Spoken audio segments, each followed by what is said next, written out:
Hey guys, and welcome back to the channel. It's the last ATP Masters 1000 tournament of the year. It's the Rolex Paris Masters in Bercy. And look, this is going to be a really exciting tournament. It's indoor, fast hard courts, and it's good prep for the ATP finals, where, by the way, only 4 players have been confirmed so far: Sinner, Zverev, Alcaraz, and Medvedev. So still 4 places up for grabs. There's going to be lots of appetite to win matches, to make those ATP finals and try and secure one of those spots. Yes, there's no Novak Djokovic. The defending champion has chosen not to play in Bercy. Last year, he beat Grigor Dimitrov in straight sets in a very impressive display and looked really good after losing in 2022 in the final to a very young and hungry Holger Rune. Before we do get into the nitty-gritty and go through every single match and give you guys my prediction for the champion, do remember to that like button, do subscribe if you're new, and do leave a rating or review if you are listening on a podcast platform. So, as I said, we're going to go through every single match and then work our way through the draw, and ultimately I will give you guys my predicted champion. Before we do get into it, though, a couple of things to note. So, the 2023 champion, as I mentioned, was Djokovic, and given that he's not going to be playing Paris, he may potentially now miss out on the ATP finals. It depends on other results, etc. But interesting to see if he does end up qualifying. Will he play? Will he not? We'll see. Maybe a question and topic for another video. In terms of other absentees, well, I guess the other big one is Rafael Nadal, but we knew he wasn't going to play it. He's going to play Davis Cup in a swan song event next month. So not going to play here, and we won't see him again indoors in Paris. In terms of the quote-unquote favourites and top 2 seeds in Jannik Sinner and Carlos Alcaraz, well, Carlos Alcaraz last year lost to Safiullin in his first match in Paris, and then, has, however, though, played very well recently. Of course, losing in the Six King Slam to Jannik Sinner, an exhibition where both players were playing at full tilt, I think it's fair to say, in 3 sets. But he did beat Jannik Sinner a week prior in the China Open final, won in a final set tiebreaker, looked really good. Of course, the Six King Slam is an indoor tournament, so there is a little bit to be taken from that. But again, I know they're playing full tilt, but it is still an exhibition, so it's hard to give that real credibility. Not 100% credibility anyway, I think is fair to say. And then in terms of other things that have gone on, well, Carlos Alcaraz lost in the Shanghai Masters to Thomas Bach in his most recent tournament, and that was a really impressive display from the Czech player, and he played lights out, I think it's fair to say, and Carlos Alcaraz not able to make a deep run because of that loss. In terms of Jannik Sinner, well, he's been phenomenal this year. I think, in terms of results, win percentage, despite splitting the slams with Carlos Alcaraz, his win percentage is quite high in comparison to the Spaniards. He's also won more tournaments overall, and he's coming into this tournament in some phenomenal form. As we mentioned, he's just won the Six King Slam, even beating Carlos Alcaraz. But on top of that, he won the Shanghai Masters, where he beat Novak Djokovic in straight sets very convincingly as well. Yes, he lost the China Open final prior to that in a very tight match, by the way. Final set tiebreak loss to Carlos Alcaraz, where I think he was up in the breaker as well. And he's made at least the quarterfinal of every single event that he's played so far this year. So, I mean, that just shows the type of dominance that he's shown this year. And it's been phenomenal to see, because I think he's looked so good. And he has almost been like a machine, I think it's fair to say. And yes, there's a couple of other bits, of course, going on outside or off the court. But if we just take his performances solely on merit, then, it's been a phenomenal year. The other thing I wanted to touch upon, actually, was the projected quarterfinals. And I think that's quite important to talk about, because there has been a bit of a shake-up because of Djokovic not playing. So the seedings have shifted somewhat, and we are going to get some, well, potentially some different projected quarterfinals to the usual ones we've been getting pretty regularly, almost every single tournament. And I think that's a good thing, right? Because we don't want to constantly get the same ones, which is always a bit frustrating. So what we've got is Jannik Sinner versus Taylor Fritz, Alexander Zverev versus Andrei Rublev. So again, Sinner versus Fritz, we saw the US Open final, it was a good match. Sinner would be the favorite there, but these are projected quarterfinals by seeding. Zverev, Rublev, we haven't seen anything for a little while, I could be wrong. And then in terms of other quarterfinals, Dimitrov, Medvedev, would love to see that. And Casper Ruud, Carlos Alcaraz, which I think Alcaraz would be a pretty heavy favorite. Ruud hasn't been playing good enough tennis for me to have confidence that he's going to make the quarterfinals either, I'm going to be honest. Okay, let's then get into this draw. So, Jannik Sinner has a bye, so we'll pick him, of course, to get through, because he's not playing anymore. Now, Ben Shelton, I was going to try and wait until qualifying finish, but it's such a tight... it's just so tight, the timeline between qualifying, finishing, and then the main draw starting, that I just don't think there would have been enough time to do this video in between and for it to be an effective video. So Ben Shelton, I'm going to assume he's going to be the qualifier that he plays against. But again, it really does depend. But we'll just assume that he's going to be good enough to get through. Same with Alexander Bublik. And then we have, in my opinion, an absolute blockbuster first round. And I have to be honest, this is a bit of a nightmare for Holger Rune because he comes up against a very talented young Italian in Matteo Arnaldi, who I think indoors will be the underdog definitely against Holger Rune. And Rune has won this tournament, of course, before as well. And I think we've seen some spots of really good tennis from him the last couple of weeks. I have to be honest, it's been pretty positive. I would say he's trending in the right direction from what I've seen. I'm going to go with Holger Rune to get through that. Dimona has also been playing some pretty good tennis as well. Started to pick up form again after that hip injury. And it looks like he will... I think he was a hip injury, if I'm not mistaken.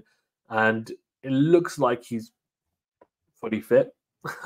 So we'll go for him. I think indoors, he loves fast conditions. It just means that he's able to deflect. He doesn't generate a huge amount of power from the baseline. So if he's able to redirect and use his speed to overwhelm opponents, and that's really what he's looking to do, especially on a faster court. Sebastian Baez as a qualifier. And then we've got a really good first round. Jack Draper will hate this because he's going to be playing a final tomorrow. And, he may potentially win that and look pretty good in it in a 500. But in this Masters 1000 tournament, he could arguably go out in the first round to a very talented Czech player. And we're talking about Mahac. Yuri Lehechka is also very talented. Look, it really depends. I saw Draper was struggling physically for a little bit against Musetti, I think it was. And in that third set, I think Musetti let him off the hook a little bit as well and ended up losing. But what I will say is I'm going to back him to get through this match and hold up physically. As long as he holds up physically, I don't see any issues. Lehechka's a very solid player, but indoors, with that serve, with his firepower, he should be going deep in these types of tournaments, in my opinion. For instance, Zverev both have buys, and then Darderi plays Griekspoor. I'm going to go for Griekspoor. I like Griekspoor indoors. I think he's a pretty solid player. Feast plays Cilic. That's a tough one for Feast. Cilic is big hitting, big serving, and in all honesty, yes, he's not going to be the player that won the US Open a few years back, but he can still cause some trouble for the Frenchman. But I'm going to go for the Frenchman to come through. He's going to be playing at home. Look, he's been playing, in my opinion, some really good tennis in the last few months. He's picked up form. His level's been good, so I'm going to pick him to get through. Jan-Lennard Struff is going to be a pretty nasty first-round opponent for Lorenzo Musetti, who, again, has made a pretty good run, semi-finals recently in Vienna, losing to Draper.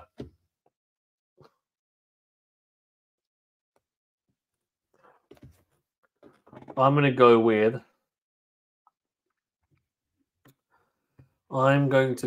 Musetti, though. Or do I go for Struff to cause the upset? Musetti's been playing pretty well. To be a big, big call. No, I'm going to stick with Musetti. I think he's been playing solid enough. Tsitsipas to get through a qualifier, and then to Bio to beat Borges for me. Sorindlo to be a qualifier 2. Rublev and Dimitrov both have buys. Then this is a fun one. Echeverry versus Zhang Zhizhen. I'm going to go for Zhang Zhizhen. I think indoors on a hard court, I'd pick him. If we're talking about clay court, then Echeverry, I think, all day long. Thomas Mahac versus Rindenek, who's a wild card. Interesting. No, it's French, right? Of course. Mahac to get through that one for me. Mikkelsen versus Hurkacz. I mean, this is a banana skin for Hurkacz. Mikkelsen is a very well-rounded young American. Do not underestimate him. He is very solid. And this could be a tricky one. But Hurkacz indoors should be able to navigate his way through it. I mean, in my opinion, he should be getting through this quite comfortably if he's able to serve to the level that we know he's capable of. I guess, I mean, he played... The last time he played, though, was a month ago in the Japan Open. I'm going to go for him to win, Hurkacz, that is, but yeah, I'm going to go for Hurkacz. Tiafoe and Giovanni Mpetshi Pericard. We've interviewed him, by the way, 1-to-1 at Wimbledon, and I interviewed him twice during qualifying. Talked to him about his game. Really good interviews. Go and check it out on the Tennis Interviews playlist. There's lots of players there, especially from Wimbledon, Atlanta, Bordeaux, where we interviewed them 1-to-1 or in groups. So do check it out. And questions, of course, from us. And also interviewed him after his loss as well to Musetti. He's been playing really well. He's going to be playing in a final versus Shelton, the Swiss indoors, tomorrow. And he's been some top players, including Holger Rune recently. I've been impressed. Beat Felix Auger-Aliassime. I mean, look, this guy is looking phenomenal. The serve is just popping. We know he's a serve bot, let's be honest, but he's moving a lot better. The forehand's been really explosive indoors. And the backhand, you know, there's still some work to be done, I think, on the backhand side, but it's improving. I think that's the biggest thing. It's been serviceable. Whereas at times, I think in the past, it looked like he was just going to break down completely. And it was such a glaring weakness that opponents really took advantage of it. He's also added, or maybe he hasn't added, maybe he's just more comfortable now, but hitting the drop shot as well when he's pushing players back. A really effective tool, of course, to have as variety. And on top of that, he's been coming to the net a lot more and being more effective in the net. I think there was a period post Wimbledon during the hardcourt season where he was definitely trying to come to the net more. I think he knew that he should be with the serve he's got, but either he was choosing the wrong moments to come forward to volley, or his positioning wasn't right, and he just wasn't anticipating very well. It looks like it's now become a real staple in his game and something that he's very confident in being able to lean upon when needed, which is really effective, I think, because despite him moving a lot better, he's still not an elite mover. And I think it's a good option to have, given how big he serves, especially on his service games. And look, if he holds every service game, he guarantees himself at least a tiebreaker. And then most likely, given the server that he is and the big hitter he is on the forehand side, he will probably have an advantage in those tiebreakers too. For Francis Tiafoe, I mean, he's not the best returner, but he, in fairness to him, since Wimbledon, I think he's returned a lot better. During the hardcourt season, he's been really good. Well, in comparison anyway to what we're normally used to.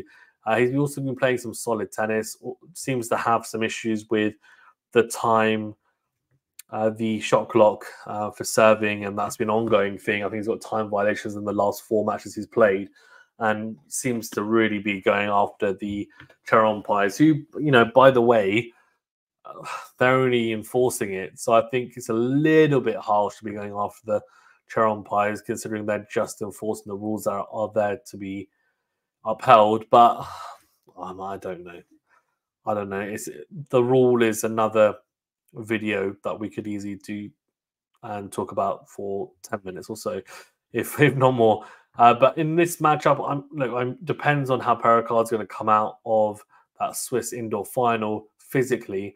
So I'm going to go for TFO to get through that. I think maybe the higher making the final, it might be too much. I know he'll be playing at home as well. That can be really overwhelming. Look, maybe he will be fine. He'll rise up to it. He'll get through TFO. But I'm just thinking maybe it's going to take a lot out of him this week in Basel. Khachanov plays Carreño Busta. Khachanov for me. Khachanov, he's been playing some really good tennis. Alexei Popyrin and Matteo Berrettini, that's a good one. Berrettini lost Khachanov recently. He's playing some good tennis. Popyrin, though, career best season, looking dangerous. I'm going to go for Popyrin. Medvedev and Ruud both have buys. I'm going to go for Jordan Thompson to beat Pedro Martinez. And I'm going to go for Caboli to beat Gasquet. I think indoors. And, you know, I know Gasquet's got that phenomenal backhand and the touch and the feel. He's been playing at home. But I just don't think his game is well-rounded enough anymore, you know, on a fast indoor hard court to come up against a young, hungry Italian like Caboli and be able to navigate his way through. I could be wrong, but that's my opinion. Manarino plays Tommy Paul. I'm going to go for Tommy Paul. And then Ugo Humbert versus Brandon Nakashima is a phenomenal first round, by the way. I'm going to go for Ugo Humbert. I think the crowd's going to get behind him, and I think he'll get through. Nakashima, though, shout out to him. He's been playing some really good tennis, and he's been rising up the rankings, and I've been impressed because after he won the Next Gen Finals, which I think, if I'm not mistaken, was in 2022, I want to say. I think it was 2022, but I could be wrong. You know, when he won it, I was just thinking, look, that's it. This guy is going, you know, he's here and he's here to stay, and he's going to really kick on. But yeah, I mean, he just wasn't really able to, I guess, which was, you know, a big shame, in fairness, because, you know, you just were thinking, okay, this guy's looking really good. It's great. And yeah, so actually in 2022, he won it, beating Lehechka in the final. And then if I can say his name right, Medvedev beat Fils last year. So a pretty good lineup last year as well, in all honesty. Caboli, Nardi, Stricker, Shelby, Mikkelsen, Van Asch, all very solid players. Anyways, I'm going to put Humbert there. Qualifier and qualifier, so I'll pick one of them. Jarry to be a qualifier and Alcaraz by. Okay, here we go. Sinner Shelton. Look, I mean, Shelton's been playing really well indoors, by the way. This is a really tough match. His draw looks like it could be horrific. Shelton could beat him, by the way. I'm telling you now. Now, Sinner has never... Well, in 2024, Sinner has at least made a quarterfinal. So, you know, the safe money is to say that he's going to make at least quarterfinals again. But his route looks pretty shocking, in fairness. I'm going to go for Sinner to get through it, but Shelton could. I mean, if Shelton's super hot and he's serving really well, he's serving lights out, you know, he's really up for it. It's going to be tough. It's going to be tough. It's going to be not going to be an easy proposition for Sinner. Bublik, Rune. I think Bublik, you know, has his moments, and indoors he could be really tricky with the big serve, etc. But I do still think that he's better on grass. Indoor hard court, I think, and it's a weird one, but I think Rune is best on an indoor hard court or on a clay court. They're very different, but I think there's just different components of his game that are good on both those surfaces and conditions, which is the reason why he's good on both, and they're towards the top of the list, which, yeah, is strange to think about because they're very different in the way they play. Dimona to beat Baez for me, and I'm going to go for a big call here, and I'm going to assume that Draper's going to be fine physically, and I think he's going to beat the number 5 seed in Taylor Fritz, which would be a big win. Very big win in his career. Zverev, Greek sport. I think Zverev, but he lost to Musetti recently, which was unexpected. Feast and Musetti. I'm going to go for Arthur Feast. I think he'll get through Musetti. I think Musetti's had a pretty good run this week, and I think Arthur Feast looked really good, I thought, this week. Lost to Shelton in the end, but was up at 5-love in the second set tiebreaker. Should have taken that and taken it to 3. And we know that they're very good friends. I think he would have looked really good going forward. And, he won a 500 recently again as well. So he's in good form. Tsitsipas should get through to Bio, and then I'm going to go for Cerundolo to cause the upset and beat Andrei Rublev. I think indoors I like Cerundolo's game. I do. I saw him in the Laver Cup, and I was quite impressed. And Andrei Rublev is just navigating his way still. This hasn't been a phenomenal year for him. It's been a very solid year still. Like, if you look at the win count, he plays a lot of tournaments. He's still kind of getting wins and making some decent runs, but it's not been standout. And I think, for him, he would have hoped to have kicked on more than he has, I think, this year. And that will be a big disappointment. But, of course, he's had some of the issues with, going ballistic on court, breaking the rackets, shouting, hurting himself on court. And, let's just say fingers crossed that he's going to be back to his best in 2025. I'm going to go for Dimitrov to beat Zhang. They played each other recently. Dimitrov got the better of Zhang. Mahach and Hurkacz. I'm going to go for Mahach. I've been really impressed with the way that he's playing. I think he's going to get through that one. And I'm going to go for Khachanov to beat Tiafoe. I just think Khachanov, again, he's just made a final, and I think he'll carry that form through. Popyrin and Medvedev. I'm going to go for Medvedev. Medvedev indoors all day. Ruud Thompson. I'm actually going to go for Thompson to cause the upset and beat Casper Ruud. I'm going to go for Tommy Paul to beat Kaboli. Humbert to be a qualifier, and as much as I think Jarry might cause Alcaraz some issues on an indoor hardcourt, I think Alcaraz has been playing more and more indoors, of course, played the Laver Cup indoors on hardcourt, played in the Six Kings Slam indoor on hardcourt, and he looks pretty good. Like, last year, he made the semi-finals of the ATP Tour Finals. I think it's just a matter of time until he gets it to click on indoor hard, and I think this could be a tournament. Look, I mean, this round of 16 match is just a joke. Jannik Sinner versus Holger Rune. Holger Rune could beat Sinner. I'm telling you now. I'm telling you now, guys. That's the match that I really wanted to see. I've been wanting to see this match for a while because I feel like Holger Rune's style is a bit awkward for Sinner. The head-to-head's 2-2. What's interesting, though, is that Sinner has won the last 2 matches. So if we look from 2022, Holger Rune beat Sinner in Sofia indoor hardcourt. Then on clay in Monte Carlo last year, Rune won in 3. And then at the ATP Tour Finals, Sinner won in 3 sets. And then at Monte Carlo this year, in the quarterfinals, Sinner won in 3 sets again. So they tend to have close matches, all of them 3 sets. And the head-to-head is 2-2. I'm going to go really big here. And if you're a Sinner fan, you're going to hate me. But I have picked him a lot in tournaments. Like, come on, give me a bit of slack.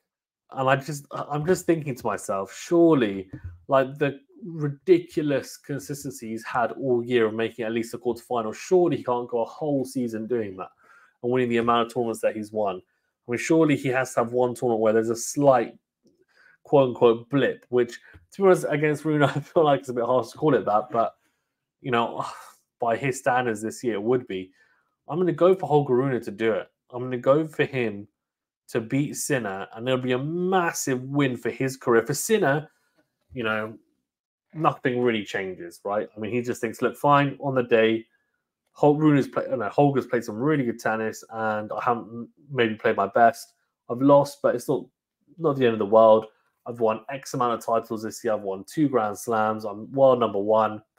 It's been a very good year. For Rune, though, well, this is potentially and could be, it could be a turning point in his career. To be the world number 1, to beat Sinner, who is, a couple of years older than him, and Rune is the same age as Alcaraz. Rune must be thinking, he can beat Sinner, the confidence he takes from that is immeasurable. Immeasurable. And it could really make his next 12 months if he were to do this, in honesty. Then we've got Demino and Draper. I'm going to go for Draper to get the better of Demino. I think the last time they played, Draper did win. And I think he'd do the same. They played at the US Open. That was it. In the quarterfinals, if I'm not mistaken. So I think he'd be able to get through that. And I think he'd be fine. I know Demino will cause him some issues, but I think Draper should win indoors. Zverev Feast. Now, this is an interesting one. Feast has beaten Zverev, of course, in a final recently. Zverev has been... I don't know what Zverev has been. He's been a little bit disappointing, I think. I think before it was a case of, Djokovic, Alcaraz, Sinner, and then everyone below that. Below that, you would have at the top of the pile, maybe Medvedev and Zverev. I don't think that's quite the case anymore. I think it's now Alcaraz, Sinner, Djokovic, Medvedev, and then Zverev has joined your Tsitsipas's, your Fritz's, your Rublev's. He's in that bracket. I don't think he's in that Medvedev bracket just below anymore, if I'm being honest. After losing to, Fritz 3 times in the past, 4 months or whatever it was. I mean, it's impossible to say that he's still in that bracket. Lost to Musetti last week, who's a very good player, of course, but he's not an elite player. So, yeah, I mean, I'm actually going to go for Arthur Feast to cause the upset and beat Zverev. I'm going to go for Tsitsipas to beat Cerundolo. I'm going to go for Mahac to beat Dimitrov, which would be an upset. I'm going to go for Medvedev to beat Khachanov, Paul to beat Thompson, Alcaraz to beat Humbert. So quarterfinals, I mean, these quarterfinals are nuts, by the way. Holger Rune, Draper, Feast, Tsitsipas, Mahac, Medvedev, Paul, and Alcaraz. Alcaraz will beat Tommy Paul, I think, even if he's indoors. Paul hasn't been playing great tennis as well, I have to be honest, recently. Mahac and Medvedev. Now, Mahac could cause some issues for Medvedev, but, Medvedev is not the type of player that you want to mess with. He's really not the type of player that you want to mess with. I'm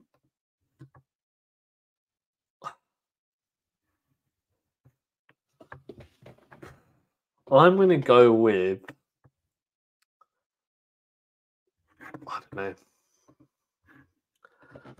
Have they played before? Let's have a quick look.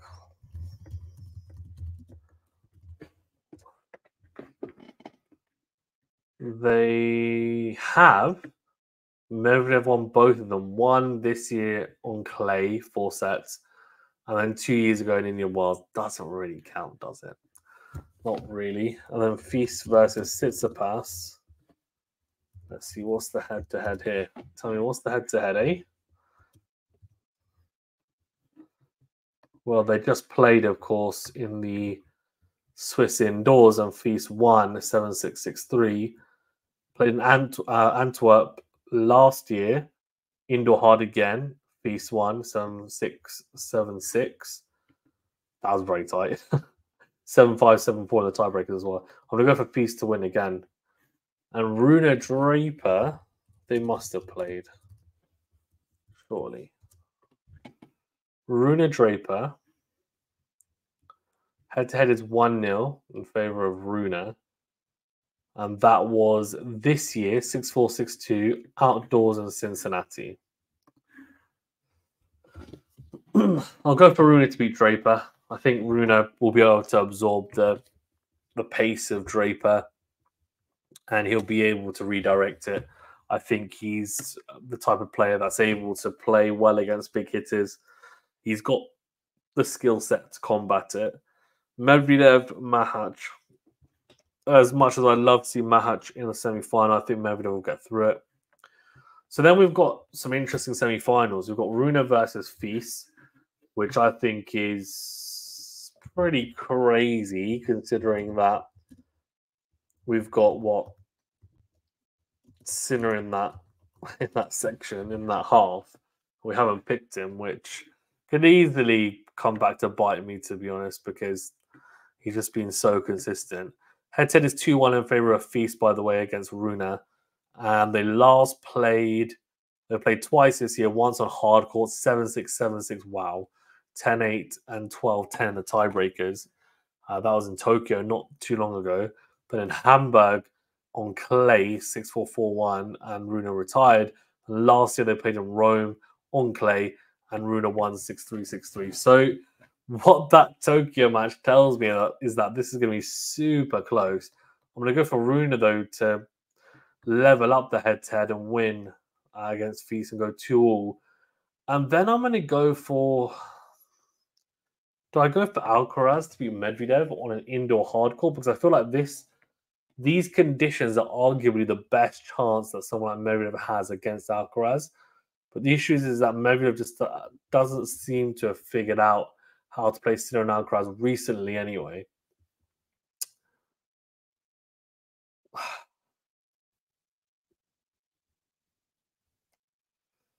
I'm going to go for Alcaraz. I'm going to go for Alcaraz to beat Medvedev. Right, and that gives us then a final of two players who are very close in age. Holger Rune versus Carlos Alcaraz. Two very different careers so far. But, you know, it's a long way to go in their careers. Head-to-head is 2-1. Rune did beat him, though, in Paris indoors. It was 2 years ago, but 6-3, and then it was 6-2, and Alcaraz, even retired. Played at Wimbledon last year, and Alcaraz won 7-6, 6-4, 6-4, pretty close. And they also played a Six Kings Slam, and it was pretty easy, to be honest, for Alcaraz. But what I would hope is that Rune would take from that some learnings and then use that to his advantage, against Alcaraz in the next match. And therefore, I'm going to go really big, and I'm going to go for a pattern of winners here. In Djokovic winning in 2021, Rune in 2022, Djokovic in 2023, and then Rune again in 2024. I'm putting a lot of faith in the Danish player. Let's hope he repays me. It probably won't, but it's fine. And yeah, I want to hear what you guys think in the comment section. Feel free to just completely destroy me in the comments. I don't mind. I'm actually very interested to see what you guys think on who you think is going to win. Do you think it's going to be the usual Alcaraz or Sinner? I think Sinner's probably the big favorite, right? But his draw is really tough. So will that play a part? Will he just steamroll everyone? Can Alcaraz win an indoor tournament? Will Medvedev creep back up? Could Zverev, Tsitsipas finally win something? A title that isn't named Monte Carlo. Can Fritz do it? Can Mahac? Rune, like I said, can it be a big turning point in his career? I don't know. Let me know. Let me know. I'm interested. Guys, thank you so much for tuning in. Remember to that like button. Do subscribe if you're new. We'll see you in the next video. Thank you very much.